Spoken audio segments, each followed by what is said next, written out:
তো এটা হচ্ছে পয়লা বৈশাখের দিনে সেকেন্ড পার্টটা। বলেছিলাম শাড়িটা রেখেছিলাম, তো একটু ফটোশ্যুট করে নিলাম আর একটু ভিডিও করে নিলাম।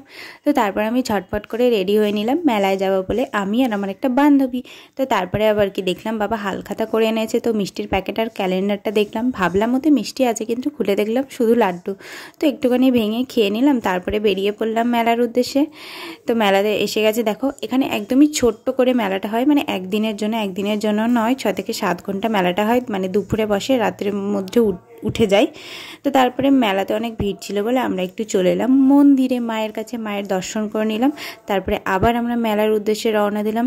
মেলাতে প্রচণ্ড ভিড় ছিল আর গরমও ছিল। তারপরে আমরা কি করলাম, মেলা থেকে বেরিয়ে একটু রাস্তায় হাঁটাহাঁটি করলাম।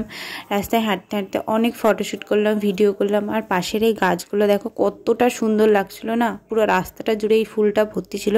তোমরা যদি এই ফুলটার নাম জেনে থাকো অবশ্যই আমাকে কমেন্ট করে জানিও, আর তোমরা পয়লা বৈশাখ কেমন কাটালে সেটাও কমেন্ট করে জানিও। তো তারপরে আমরা বাড়ির দিকে রওনা দিলাম। তো ভিডিওটা আমি এখানেই শেষ করছি। যদি ভালো লেগে থাকে তাহলে একটা করে like, comment, share and subscribe করে দিও। ভালো থেকো, সুস্থ থেকো, টাটা।